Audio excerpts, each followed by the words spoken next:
Greetings and blessings, everyone.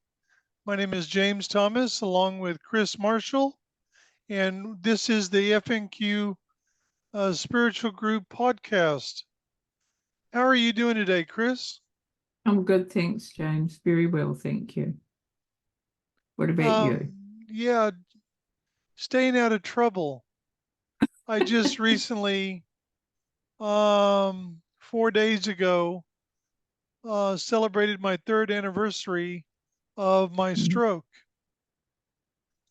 mm, And so there's been a lot of reflection on the journey and what it took to get my life back and how much further I still have to go and things of this nature. mm, But it was interesting because I wrote up a post about it, and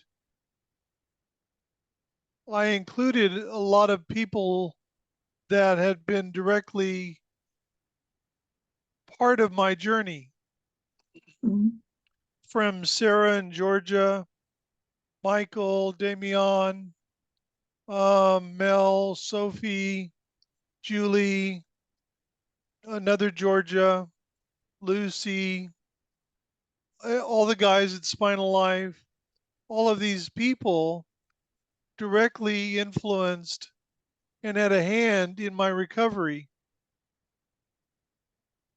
And it made me contemplate a little bit. So many times when we're on a journey in life, we get this thought, or we have this thought that we're all alone, mm, that we don't have support, we don't have interaction, things of this nature. And yet there's always influence coming in for us to assist us on our journey. absolutely.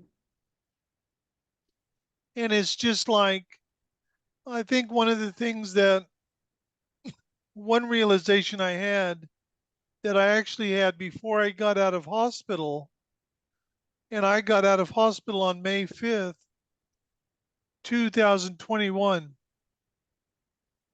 And the thing that struck me was, I know for a fact I was meant to meet and interact with Sarah, my main physiotherapist.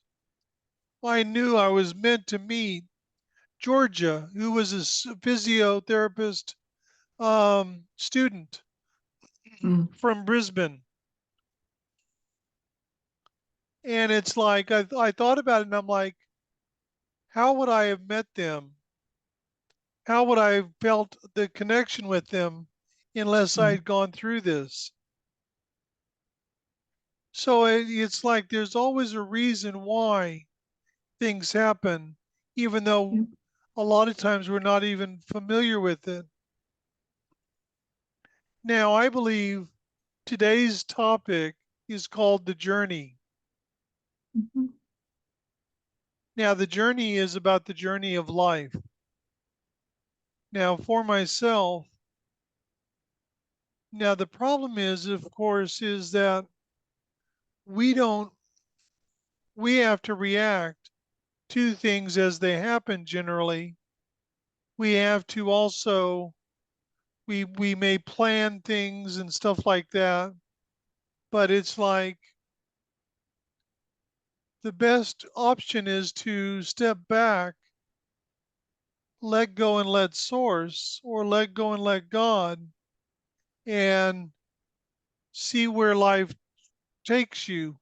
If you are discerning what's going on, the choices that you make, then you can discover a situation that is truly extraordinary. Now, what would you say is the most important aspect of your current journey, Chris?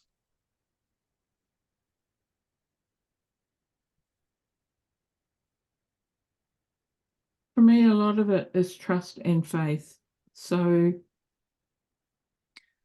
yes, we may or may not receive messaging, But things, when they occur,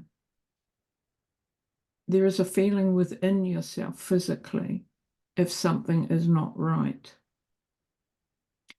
And there's a phrase which is called dis-ease. Yep. And if you ignore that dis-ease can, if it's serious enough, manifest as a disease, which then requires considerable intervention. While it's in that state of dis-ease where you're not feeling yourself, you're feeling a bit off, but you can't understand why. For me, that's the time to really go within and sit with that for a while. And at times there will be a message or a thought, you'll hear a piece of music, or while you're still contemplating why you feel just that bit off, bit uneasy about something. You could be in the supermarket and you will meet somebody. And it could be just a hello, and they will say something that will have completely inconsequential to what you're doing, but there could be something in that just to get that aha moment. And once the energy of that aha moment comes within and you take that into yourself and embrace it, you then have a different energy within yourself. That dis-ease can dissipate, it can lessen, and it can then give you an opportunity to think, oh, so is that what's going on? Is that why this is occurring? It gives you that opportunity to view something or to react to something in a totally different way. And yes, the choices come into it. But once you have decided that that's what is the cause of your dis-ease, the trust and the faith leads you forward, and that enables you to go forward so that you can go, yes, this feels right to me. And that trust and faith builds even more within yourself. So you've got more faith in you and in your journey. So it carries you forward. So it's almost like as you decide on something using your discernment and you take that next step, the path that you're supposed to be on, your journey, rises to meet your feet. And so you feel that connection, you feel that rightness. And yes, I am on my journey. I'm taking the next step forward on it. But that trust and faith is what carries you forward on that next step. So it's all those things combined to ease that dis-ease within you. And once you've made that decision, once you've made that choice, the feeling that you get within yourself, knowing that it's right, is freedom. And you can breathe again because there isn't anything holding you back or just restricting your movement, restricting your ability to move forward on your journey, wherever it takes you. So now, your journey in this incarnation, in this lifetime, has taken you all over the world, yes? Yes, yes. Now, was this by choice or was it by necessity? Or Wasn't both? really, well, it's a combination of both, I suppose, because when I met my husband, he was in the military. So as a military person, you're sent all over the place. But Correct. the thing is the places that we went to were deliberate choices, not by us. It was outside of our control. The only control we had is you could say no, but they felt right at the time. And so any choice you make, as long as it feels right at the time, then it must be the correct one for you. But when we went to different places, we met some really interesting people, had interesting experiences, and all those combine to make you to the person that you are now. Would you not say that it takes uh, quite a bit, quite a bit of trust and faith and strength to make the journey? Absolutely. Yes. Because if I'm not mistaken, you are in the process, you and Ian, your husband, are in the process right now of a major life shift. Yes. Yes. And that is interesting considering the age we are. But in saying that, you're never too young and you're never too old to go with what feels right. Well, I'll put it this way. For myself, when I was a teenager, when my grandfather turned 60, in my opinion, he looked old. Mm, He had major wrinkles. He had the gray hair. He looked old, and in the way he carried himself and things of this nature. mm, And I suspect it probably was the generation because of course he survived going through the Great Depression and World War mm. II and things of this nature. But on the 2nd of February, I turned 60. And it's like, in my opinion, I certainly don't look 60 and But I certainly don't feel 60. no, and why would you if you've got um, that trust and faith and spirit within you, and you feel that within the heart center? That is, they say, as above, so it is below, but as within, so it is without. So Correct. that spirituality you have within yourself reflects outwards. It is all of you, everything. You know, it seems to me that when you're on a journey through life, the thing that holds you back the most is fear. Yes. Now, it would be very, very simple because I know where you're moving to and everything. You're literally moving countries. Hmm. But for a lot of people your age, and I don't mean that negatively, because you certainly don't look your age either.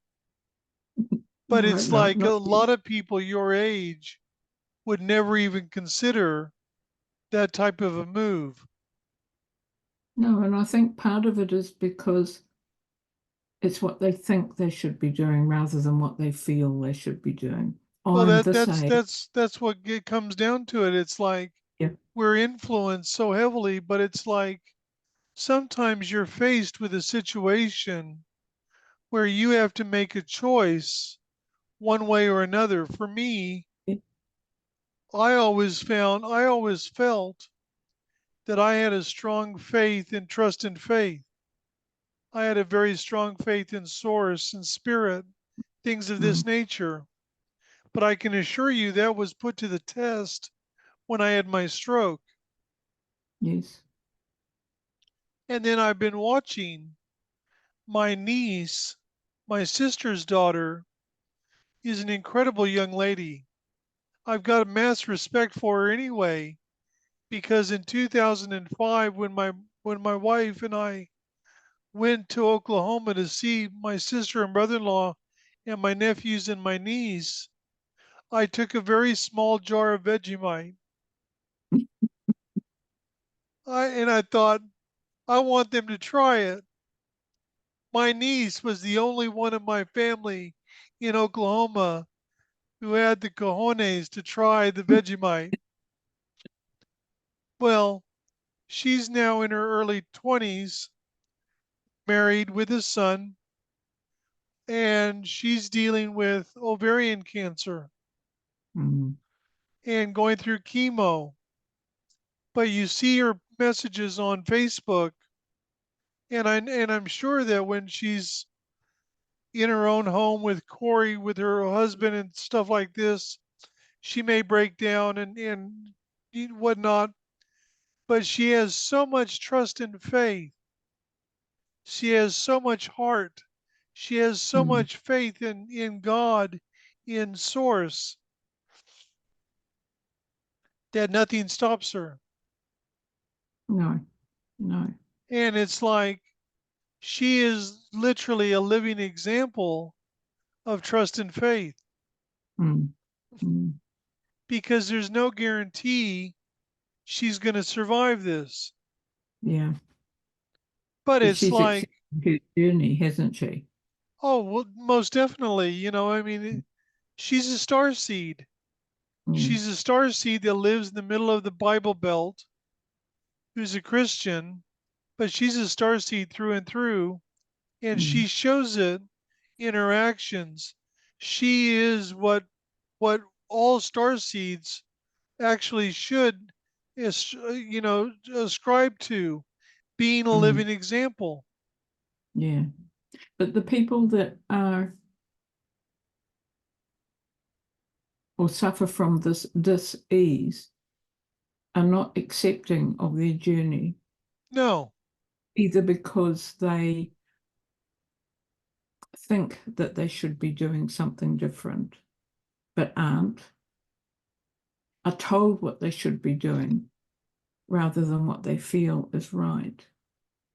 And your niece is obviously living her journey because she feels that that is what it is, irrespective of what the destination is well, or you the see, that's longevity just of it. the journey. When we discussed about this being about the journey, I was reminded it's never about the destination, No. because at the end of the day, like right now, we're in a situation, in a time frame on this planet when 98% of the star seeds who have been here incarnating throughout this entire grand cycle, when they complete their current incarnation, they're going to go home, Mm. or they're going to have, it's like you have a choice. You can either leave and go home, or if you really, really want to, and there's a good reason for it, you can reincarnate. But even if you reincarnate, that's one off, and then you're going home. So, Mm.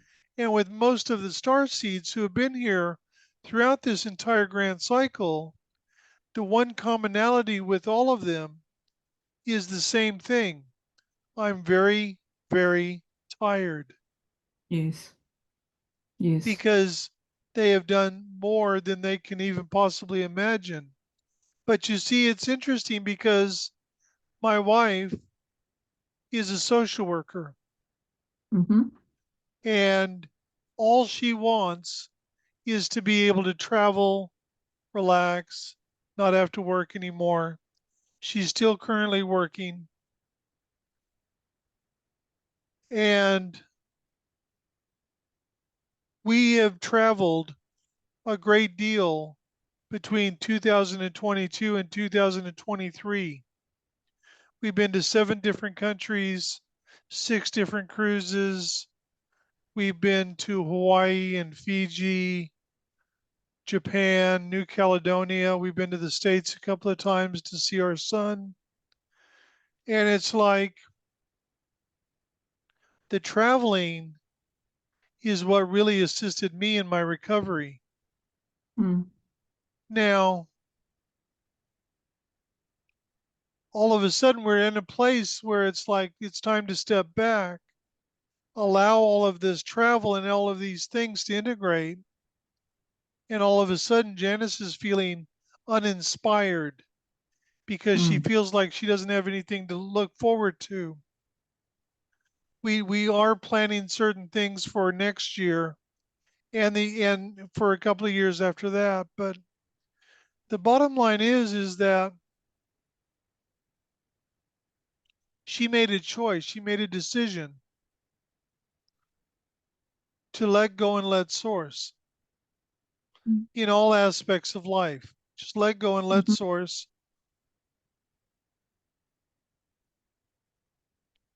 she had the feeling that she needed to get out of ICU, where she's been working as a social worker. So all of a sudden, she talks to her boss, and there's an opportunity for her to work in palliative care just 2 days a week, Monday and Thursday. He has given her the opportunity to go to yoga regularly as well. So just by stepping back, she's being supported even more. But what has to happen is, in order to truly let go and let source, you have to also let go of obligation. Yeah. I mean, yeah, there's obligation like you've got to buy food and pay your bills, things of this nature. But at the end of the day, at the end of the day, to be very blunt and very honest with you, it's about letting go. So it's like, I'm not going to go to that store or whatnot because I feel obligated to, or I'm not going to go see so and so out of obligation. Mm. So it's like you have to start doing things not because of obligation, but out of it resonates. Yeah. Yeah. You I are mean, forced to start paying attention to the breadcrumbs and the clues that yeah. spirit is giving you. Mm. Because I mean, when you think about it, most of us are living a completely different life to what we thought we would when we were younger. Well, to be honest with you, it's like my thinking is very simple. It's like I literally get amazed at the fact that I actually, because at the age of, from the age of 5, I knew my other half was out there somewhere. I Mm. just didn't know where. Now, I was very fortunate. I also served in the military.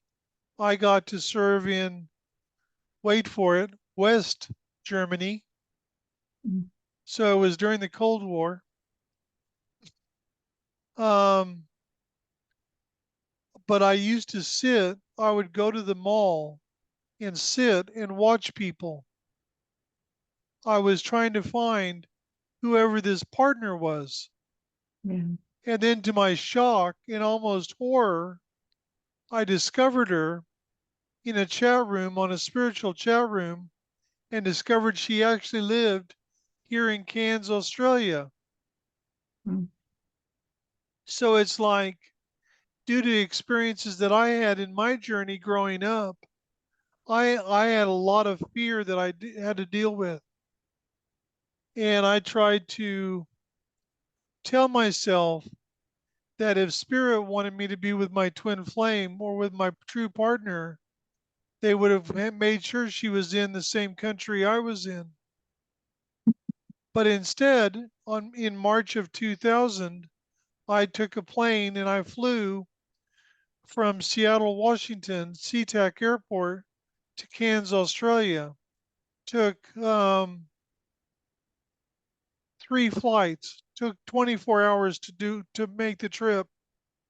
Mm. And when I was growing up, I never expected to be living in Australia. I never expected that I would live in New Zealand, which I lived there for 10 years. I never expected that I would have gone to Scotland or Ireland. I never even expected that I would ever get to go to the Holy Land or to Mm. Russia or to places like that. And I've been to all of those places and more. And it's like, but it's like, yeah, we travel a lot, but it's not like it's a situation of like traveling for travel's sake. Everywhere we've gone, and this is especially true in Europe, like in the British Isles, even in Russia, Turkey, the Vatican at Rome, all these places, everywhere we go, we are drawn to go to the normal or to the local religious place. Mm, So in Istanbul, Turkey, we went to um, the Blue Mosque and the New Mosque. In Nazareth, Israel, we went to the White Mosque. We've gone to churches, the Vatican, Rosslyn Chapel in southern Scotland, the Church of the Spilled Blood in St. Petersburg, Russia. All of mm, these places that we go to, we do activations and clearings because you see, the churches, believe it or not, mosques, churches, they actually, there are energy lines that run between them all over the planet. So when mm, these activations and clearings are done, this goes throughout the world. So mhm. wherever we go, we are drawn to go to these religious or sacred places and do activations or clearings or whatever the case may be. So it's not travel just for travel's sake. We Mm, we go to places that we're guided to go to. yep. And that's the main reason why we're moving. I couldn't ignore the little nudges I was receiving until they became even more and more insistent. And you sit with it for a while, and then you realize that this actually is what is required. It's what's needed, and it's what's right for you, because it's about you and your journey. And so that's why we are moving. And it's not just because we want to move to another country, it's because we have been guided to move, and it's all about energy, the work that we have to do when we get there. So, no matter what your age, there is always some work to be done somewhere. And if you follow that guidance, then you know that you're on your way again. Not the destination, but the journey. The journey, because at the end of the day, it's like, and this is why it is so important to pay attention, to let go, to discern, because at the end of the day, the plan for our incarnation, for our life, the places that we're going to go or live, or the people that we're going to marry, children that we're going to have, this is all decided before we incarnate. Mm, The problem is that we incarnate and then we forget. yeah. And But you it's all too see, easy to be in the way. you totally, but you see, the thing is, what I think a lot of star seeds and people need to understand is you may not have a written copy of your life plan in front of you, but Mm, it's within your heart center. Now, within the heart is the divine spark. mm, So it's like you weren't just dropped here and not given the means to make it work, to make your journey all that it's supposed to be. mm, But you have to utilize the tools like discernment. What does it feel like? mm, I think what really opened my eyes around this, there's a passage in the New Testament of the Bible that says, and Jesus said, the greatest thing is love. And I thought about that for a minute. And I was like, when you are truly in love with someone, how often do you do stupid shit? Because you're mm, not thinking with your brain, you're going with what you feel. You're going mm. with your heart. Look at me. Yes. I left my family. I left everything I knew in America to come to Australia, a Mm, place I had never been to before. And it took me a year to get acclimated to being in Australia.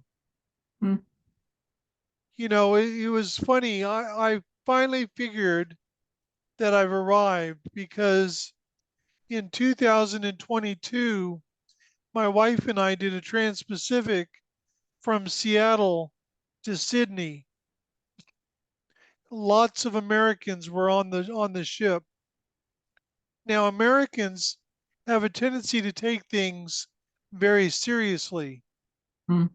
They don't have it's not easy to take the piss out of them. Because they're so literal. Yeah, they're so literal. And so we're getting off the ship and I'm walking off. So I'm not using a wheelchair. I'm walking off the ship and we get into the building and there's a really long line because you've got to go through immigration. And the line is like snaking along the wall. And so we're behind them. Most of them are Americans. And this guy who works there, who's like making sure everyone goes in the direction they need to go in, made a comment. And I kind of took the piss out of him. And he goes, "Well, I'm not going to have that. Get your ass over here." And he sent us through the ADA line so that we got to go all the way to the front and go through immigration really quickly.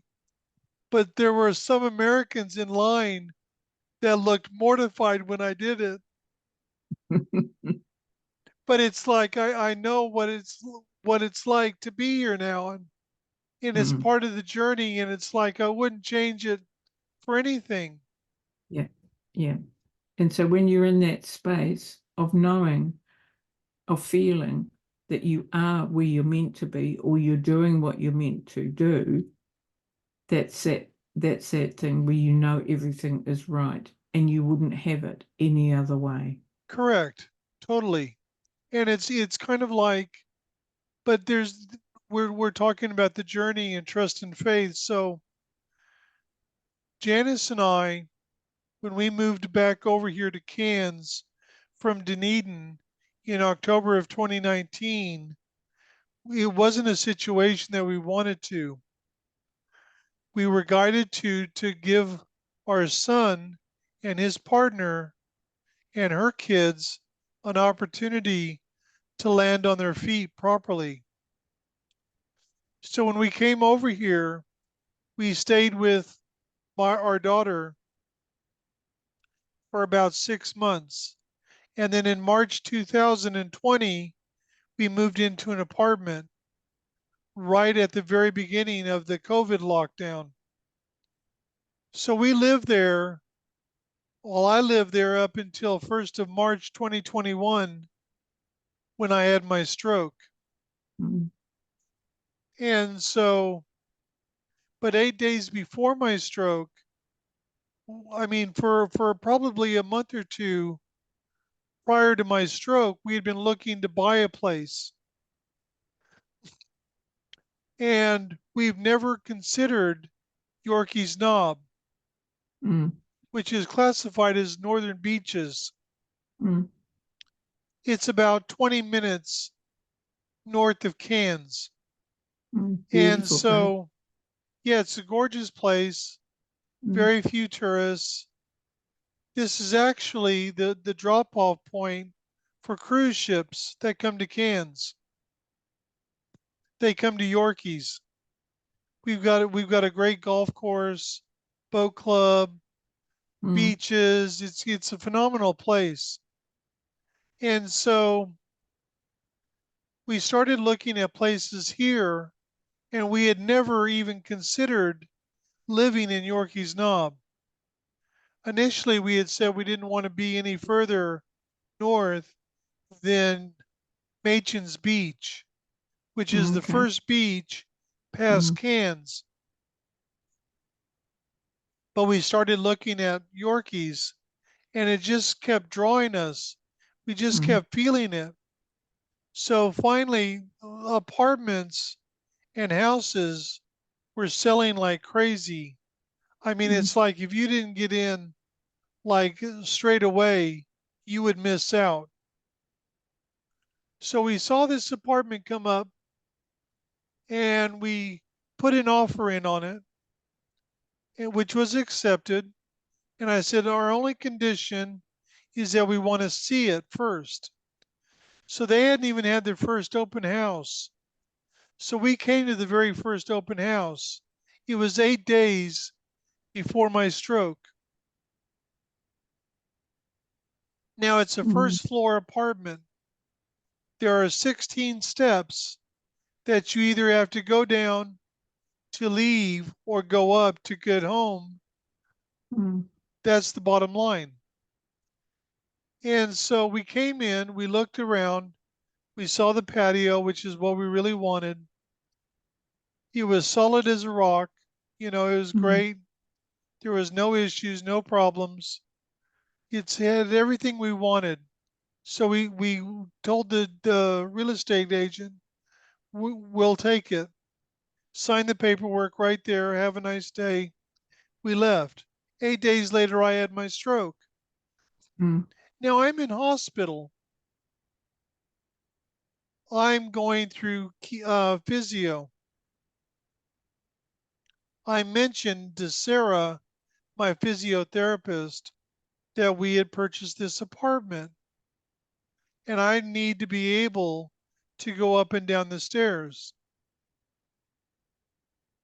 They advised that we needed to get rid of the apartment Yeah. and go for a ground floor apartment. I refused. Mm. The reason I refused is because it resonated. Mm. I knew it was the right place for us. And it's funny, after I got out of hospital, because initially we had tenants in the apartment.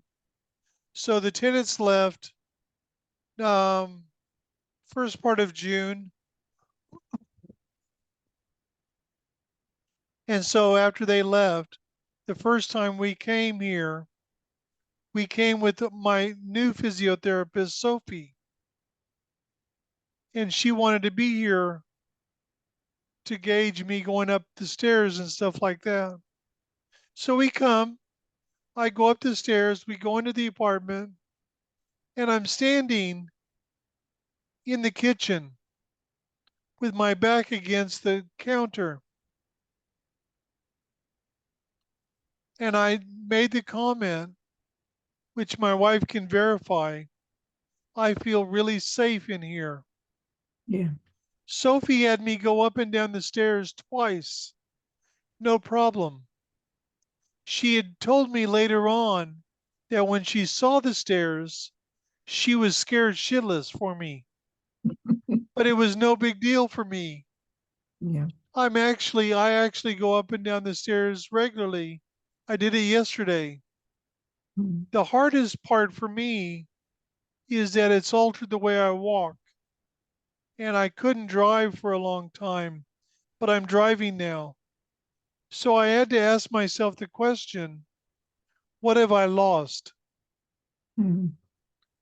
Now, it is true that I have very little movement in my left arm still, but I know I will get it back more and more as time goes on.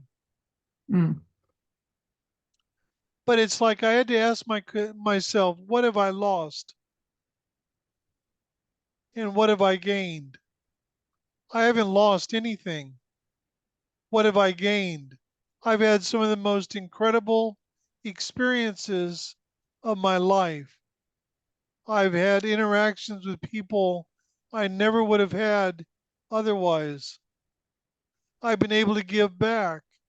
So much of the equipment I was given, like a toilet chair, um, I was given a $20,000 wheelchair that was built especially for me, um, a toilet rise, all these different things, a bed stick, a perching stool for the kitchen, all of these things that I've been given, which I've been very appreciative of, and I've used them all, but I don't need them anymore, and I've donated them all, so other people get to use them and get to Yeah. change their life, and so I've been able to give back.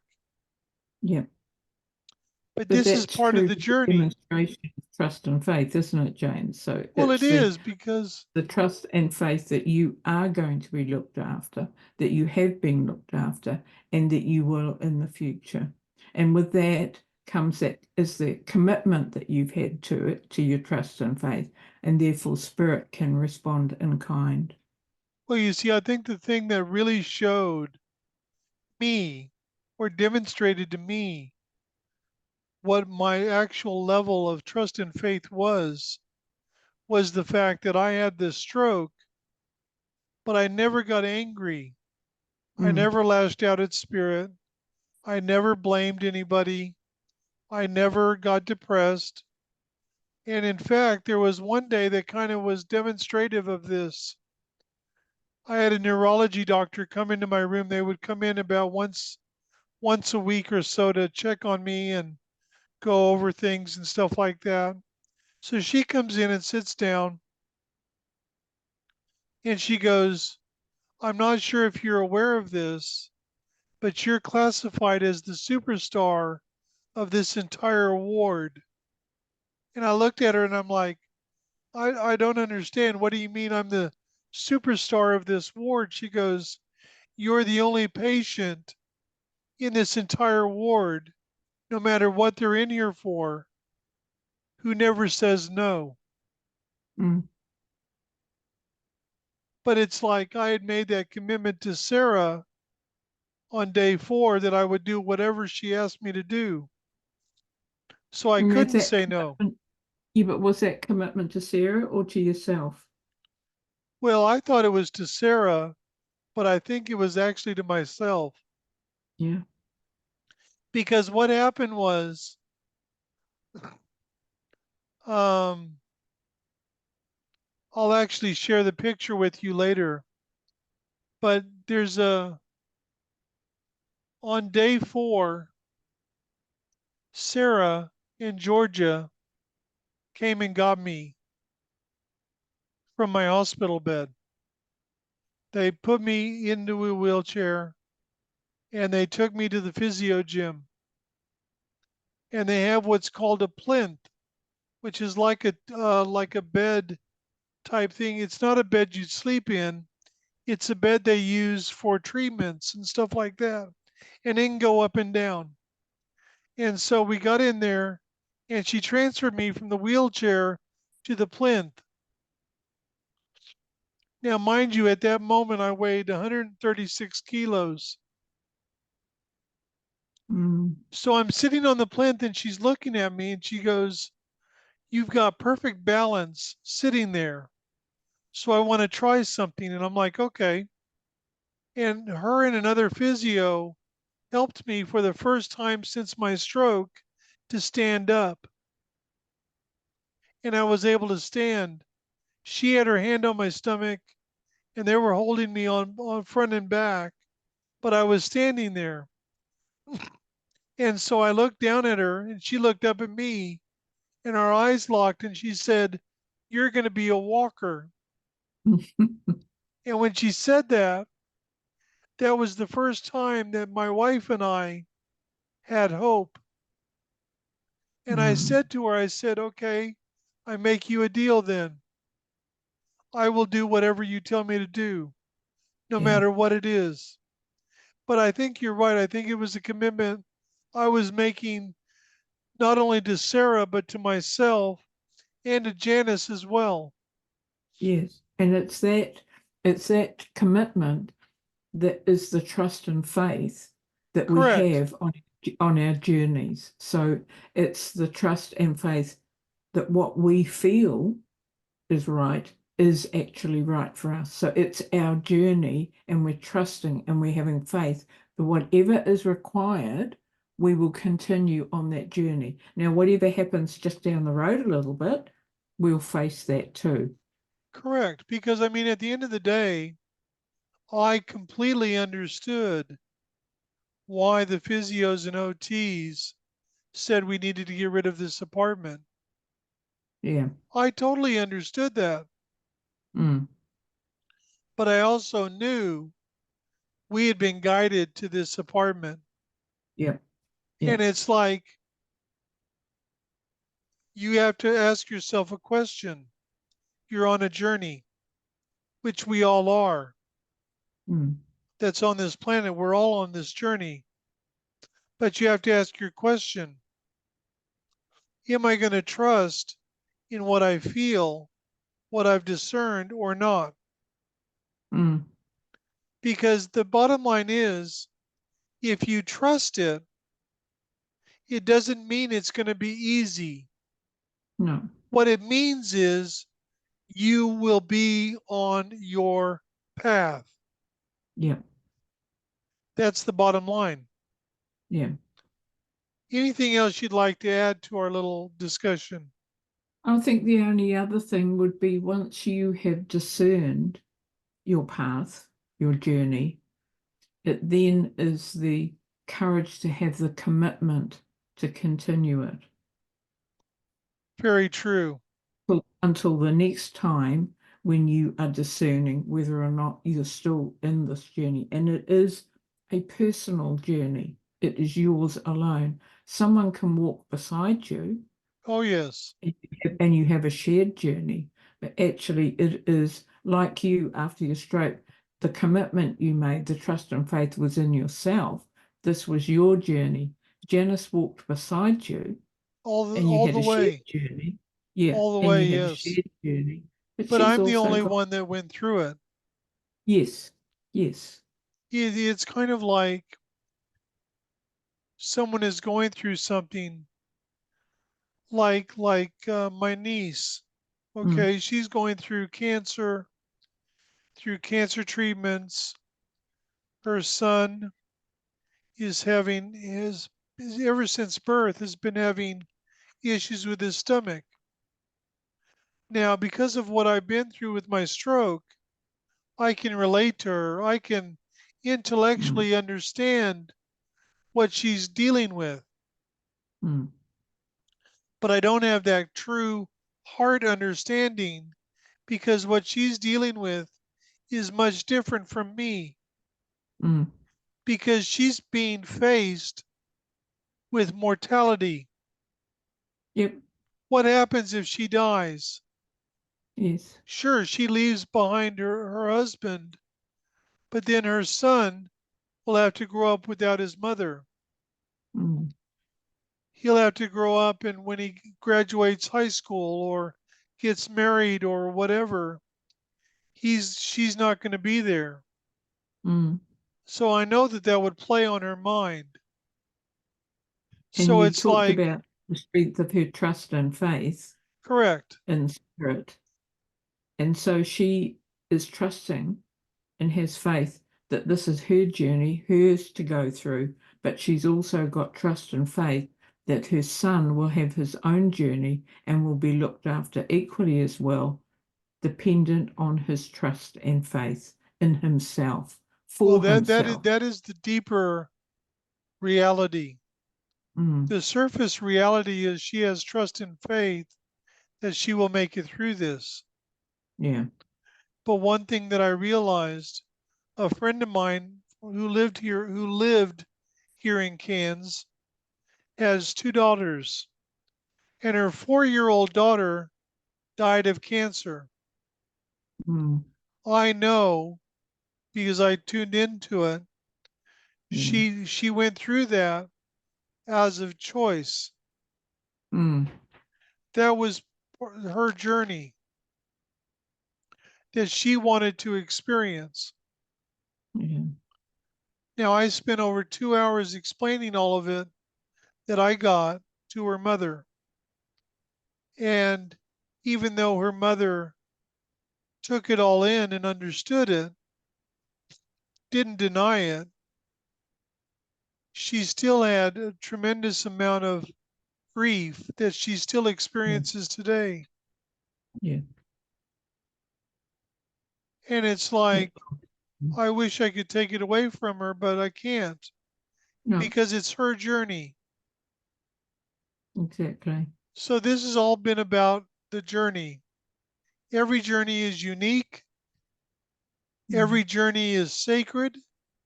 mm, And if you need assistance on your journey, let us know and We can provide readings, we can provide healings, we can provide personal channeling sessions. I did one yesterday, Mm. and it made such a massive difference to the young lady who received it. She actually won a voucher from the Christmas party Oh, at the center here in Cairns, and so we did that yesterday for her, and she just, it gave her so much information and so much knowledge that will really assist her on her own journey. that's lovely. Mm. So, well, thank you very much for doing this again, Chris, and I'm enjoying this. At some point, I'm not entirely certain when, um, young James will be back. I know Mm. that he's coming back to Cairns in a couple of days, but we'll see. I think Chris and I are going to be doing this next weekend as well, but let us know what we can do for you. You can reach us on fnqsg7@gmail.com. Much love and many blessings. Konya karata mata rata mata. Mm. Have a good day, Chris. You too.